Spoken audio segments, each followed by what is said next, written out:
quiserem chegar um pouquinho mais perto aqui, ó.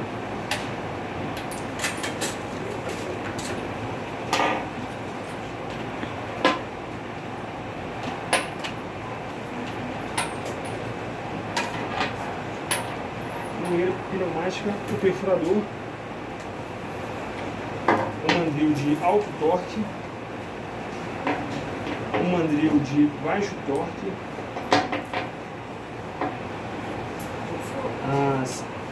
as chaves, né, cada uma respectiva ao seu mandril, e o passa-fio. Com relação à questão do processo de lavagem, né, quando a gente, alguém participou do processo ontem? Você participou? Então tá. Em relação ao processo da mangueira, da lavagem, quando vocês pegam ela, né, qual que é o correto? Você pegar ela e fazer a imersão total da mangueira, né? E aí depois, lavando, né, enfim, passar a escovinha nas conexões do perfurador, na conexão do regulador de pressão. É assim que vocês fazem o processo? Com a mangueira? Eles falaram que não podia molhar isso aqui, né? Essa parte aqui não? Ah, pode molhar?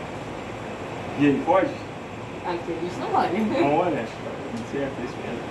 Na verdade, eu falo isso porque em alguns hospitais se faz a imersão total. E a ideia qual é? Não é dispor ninguém. É simplesmente mostrar um dado que acontece e ele é um fator que vai chegar no perfurador. A mangueira, quando você faz a imersão total e coloca ela no regulador de pressão, ou quando você passa, se você passar ela no ar comprimido conectado no perfurador, o que vai acontecer? Isso vai chegar até a turbina, vai chegar até a caixa de redução, e isso vai fazer com que os rolamentos, com que a turbina ela trague, ela vai oxidar. Isso acontece com o instrumental quando você deixa ele imerso, por algumas horas ele começa a oxidar. Assim, internamente vai acontecer também. Vai oxidar, vai parar, pode prejudicar aí o cirurgião no procedimento e, consequentemente, a disponibilidade da máquina do hospital vai ser menor. Então, assim, é um fator muito importante esse cuidado que vocês já fazem com a mangueira. Um detalhe que eu não falei ontem que é o seguinte: se você está lá no tanque fazendo a lavagem e a mangueira ela cair, muitas vezes o pessoal pega e volta, termina de fazer o processo e segue. Isso infelizmente acontece. O correto qual que é? Isso aconteceu, você percebeu que entrou um pouquinho de água na composição da mangueira. Tem a mangueira interna que vai no motor e a mangueira externa. Se foi água para a mangueira interna, o que você tem que fazer? Vai lá no seu hoje ali, vai no ar comprimido, retira a água que está dentro da mangueira interna e está tudo certo. Beleza?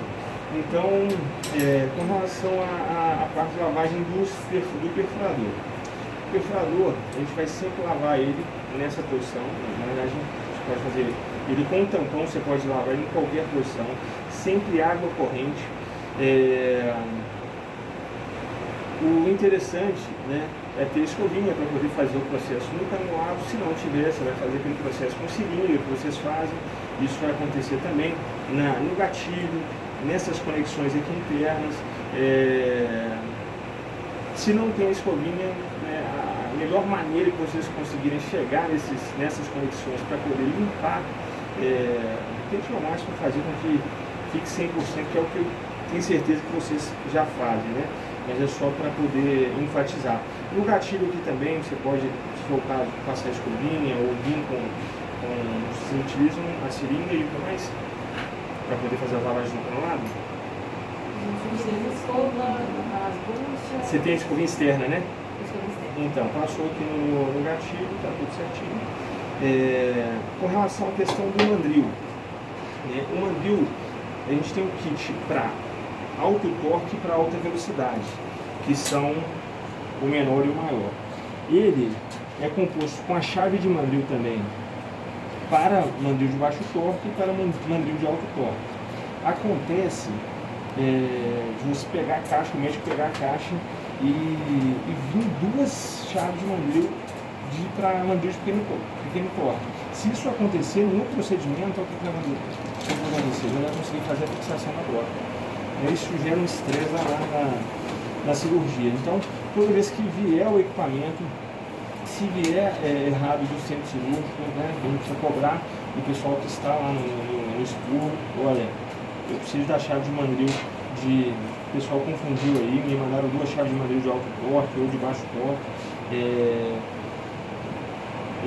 Acerte esse processo, não deixe ele passar, porque senão isso pode chegar no paciente, pode prejudicar a cirurgia, né? Com relação à questão de limpeza do mandril, pode fazer imersão do mandril, não tem problema nenhum. E com relação ao processo de lavagem, escovinha externa, você vai passar aqui nessas conexões. O que der para chegar aqui nessa conexão, vocês vão, né, fazer o processo de limpeza também e fazer o processo com a seringa no canular, a fim de deixar ele limpo. Isso no mandril de alto torque e no mandril de baixo torque. O passa-fios é a mesma coisa, o processo é a mesma coisa do mandril. Você pode fazer a imersão e fazer, né, a lavagem da mesma forma que os mandris. Com relação a um processo interessante, que é o processo de lubrificação, você recebeu os óleos, né? Toda vez que o equipamento ele passar pelo procedimento cirúrgico, é interessante, isso vai acontecer mais na centro cirúrgico, né? Entrou ali ou vai ser aqui? A lubrificação. A lubrificação a gente faz aqui. Acontece aqui. Passou pelo procedimento, veio da pré-lavagem do centro cirúrgico, é hora de lubrificar. Essa máquina precisa de lubrificação. Então, toda vez que essa máquina passar pelo procedimento, você vai gotejar apenas uma gotinha nessa parte aqui interna. Tá dando para todo mundo ver? Aqui, ó. Somente nessa parte interna. Se for na parte externa, a parte externa é o retorno do ar do nitrogênio. Regulador de pressão, bala, regulador de pressão, o ar vem pela mangueira interna, passa pelo motor e depois ele retorna pela mangueira externa. Então, se por um acaso vocês gotejarem nesses orifícios maior, que está próximo à parede, dá para ver aqui, tem uns 2 aqui, ó, os maiores aqui. O interessante é você fazer gotejar nesse canulado aqui central. Com relação aos mandris, tem que fazer a lubrificação também. A lubrificação é feita nos pontos dessas abas de fechamento. Então você vai fazer sempre na parte externa, tá? Um aqui, outro aqui e outro aqui. Então, aqui, ó. Seguindo o direcionamento das abas, você vai gotejar um aqui, outro aqui e outro aqui. Isso vai acontecer também no mandril de baixo torque. Com relação à lubrificação do mandril, deu para todo mundo pegar? Sim. Sempre aqui, ó. O que vai direcionar para aqui, outro aqui e outro aqui. Beleza? Certinho? Então, pessoal, alguma dúvida em relação à montagem do equipamento? Tem. Cheguei agora, já Uma dessas furadeiras aqui não tem essa tampinha. Tá aqui. E aí, tem alguma diferença? Vai dar algum problema? Na verdade, na hora de fazer a lavagem, a água não pode entrar aqui. Por que ela veio dessa forma? Foi uma situação que nós tivemos que fazer um remanejamento de máquinas. Foi algo assim muito rápido para que a gente conseguisse atender essas 5 máquinas. E por isso que ela veio, acho que foi uma delas que veio sem tampão. Então as outras 10 que vão chegar, todas elas vão vir com tampão e os reguladores. Vai vir para mim? Meninas. Podia providenciar essa, porque eu tô com medo dessa tampinha sumir. Então, vocês querem que eu leve a máquina de volta para ela? Eu prefiro. Porque, assim, aí prende, né? Porque corre o risco dessa tampa. Por mais que a gente, né, tente, enfim, é melhor evitar. Eu achei ótimo ter prendido a tampa do fravo. Pode porque acontecer. A gente, como eu falei, de tudo meu ainda é manual. Né? Eu não tenho, assim, aquela rastreabilidade feitinho ainda. Tem muita dificuldade de conferência ainda. É todo um processo. Aí são Essa aí. Vou levar a máquina, vou colocar e eu trago lá para você. Amanhã. Aí não pode colocar aqui dentro. Então, a água aqui não pode vir. Aqui, nessa parte Aqui pode, como hora pode. Na verdade, a lavagem sempre com água corrente, né? Com um tampão, você pode usar debaixo da torneira, não tem problema nenhum. Sem o tampão, essa parte tem que ser reservada, não pode entrar água, senão vai estar dentro da turbina, da caixa de produção e também no eixo central. Isso vai danificar a máquina, podendo chegar inclusive no acionador do gatilho, né? Então, sem o tampão, protegeu essa parte aqui, faz a lavagem, né? Água corrente, funciona e esse é o processo de limpeza, né? Caso vocês utilizem a cilindra, enfim. O óleo era para colocar onde? O óleo sempre no óleo dele. Quantas gotas? Uma gota. Toda vez que eu passar por esse ambiente, uma gotinha. Esse óleo é para evitar o ressecamento dela? Eu acho que acontece, assim como qualquer rolamento, seja de carro, né, ou qualquer item, né, você tem um lubrificador, você tem que ter um processo de lubrificação para que o rolamento ele não resseque. Se ele ressecar, ele vai travar, se ele travar, ele vai travando todas as outras partes, né?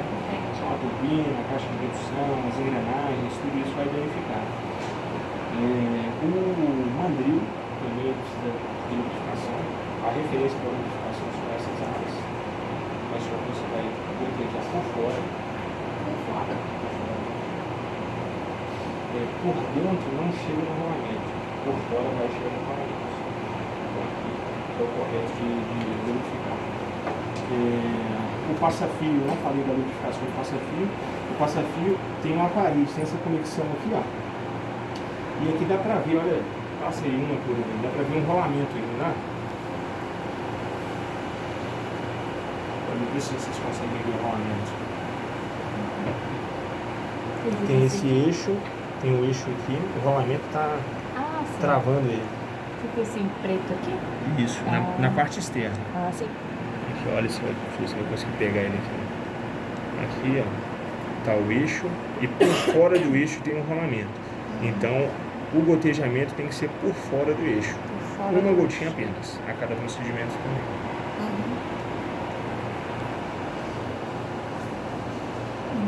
No mandril, quando você fala gotejar o óleo pela parte de fora, você fala onde? Você quer dizer como? Aqui, ó, Nessas conexões aqui. Aqui. Entendeu? Aqui só faz a fixação da broca. Por dentro aqui você tem um rolamento que faz ele girar. Né? Então eu sigo essa direção Essa aqui, direção. né? Uma gotinha apenas também na direção dessas águas. Para poder fazer, né, para finalizar a caixa, para certificar que ela está completa, essa caixa é autoexplicativa. Então você tem o regulador do perfurador, que você vai fazer o encaixe dele, um mandril de alto torque também, um mandril de baixo torque também, o passa-fios, a chave de mandril de alto torque e a chave de mandril de baixo torque. Se tiver faltando algum item, a gente precisa pontuar os setores responsáveis, né? Então, o processo de semear é um processo que ele é bem simples, não é um processo complexo, mas só que ele é um processo que é muito importante. Ele é muito importante. Se a gente conseguir, junto com o centro cirúrgico, manter a regulagem com 8 kg de pressão, fazer a fixação da mangueira, a retirada, em apoio com a CME, nas lubrificações, avaliando sempre o conjunto, entendendo da lavagem da mangueira, o que a gente vai conseguir? Uma taxa efetiva de um processo eficiente. Né? Então, assim, a gente não vai conseguir 100%, a gente não consegue chegar a 100%, mas se a gente sempre alcançar o máximo de eficiência no processo, a gente vai ter as máquinas mais disponíveis, o paciente mais com um tempo de cirurgia menor, o médico mais satisfeito. E é isso. Um ponto importante que a Marli foi acho que eu falei para ontem, com relação à questão do resfriamento da máquina. A máquina veio do centro cirúrgico. Os médicos estão querendo o equipamento, está no processo de autoclavagem, não manda equipamento, libera equipamento. A máquina precisa de um resfriamento natural dela, que é deixar em um mínimo de 20 a 30 minutos, né? Pós o pico aí dos 184 graus, para que ela, enfim, ela volte a... Porque se eu aumento a temperatura dela, automaticamente o aço ele vai ter uma alteração, né? Isso altera a molécula da estrutura do aço. E ele precisa ir voltando a temperatura normal. Se eu pego ele a 134, termina o processo de esterilização a 134, está ali na casa de 60, 70, 50 graus. Se eu mando para o centro cirúrgico e jogo um nitrogênio em menos 111, o que acontece? É a mesma coisa do prato. O seu prato, quando ele tempera, hoje ele esfarela porque ele é temperado. Esse choque térmico internamente vai temperando as peças e com isso ela vai gerar problema. Tem outro ponto que é o seguinte: se ela está a 134 graus, essa máquina ela funciona com alto torque e alta velocidade bem ajustadinha, porque o que gera força na broca é o nitrogênio que chega até aqui, vai passar pela turbina, vai gerar muita força na turbina, aí você tem a caixa de redução que vai para o eixo central, desculpa falar muito em termo técnico, que chega até o mandril, mas o ponto principal é a broca, ou seja, ela chega com, se tiver essa alteração o tempo inteiro, vai ter desajustes, né, em toda a estrutura, e na hora de fazer a perfuração, a gente não vai ter essa eficiência. O médico vai reclamar, não está furando, e aí, enfim, é um ponto importante também, quando né? ela fica com baixa rotação, né? Ela fica com baixa rotação por vários pontos, né? Desde esse processo, com a falta de lubrificação, por exemplo, o baixo torque nas máquinas acontece com um desgaste natural com as peças internas, ou seja, o rolamento ele tem sua vida útil. Dentro da turbina tem umas speedvanas que são paletas que ela vai batendo na parede da turbina e como ela é enfim, esse material ele vai desgastando. Então com o tempo ela vai ficar fraca e aí vocês vão chapar. Cara, a máquina está fraca. A gente quer somente nessa hora pegar a máquina. Se em outros momentos acontecer, nós vamos intervir, nós vamos conversar e nós vamos ajustando. Entendeu? Mas se a gente for pegar nessa condição, vamos pegar essas máquinas aí a cada 8 meses ela vai ter o processo de manutenção. Entendeu? E esse é o objetivo nosso com vocês. Pessoal, tem alguma dúvida? Ficou assim bem claro? Tudo certinho? É isso. Eu agradeço vocês por terem participado. Qualquer dúvida, eu estou com o celular, pode me ligar. Tá? Eliane tem meu contato, a Maria tem meu contato. E é isso. Muito obrigado aí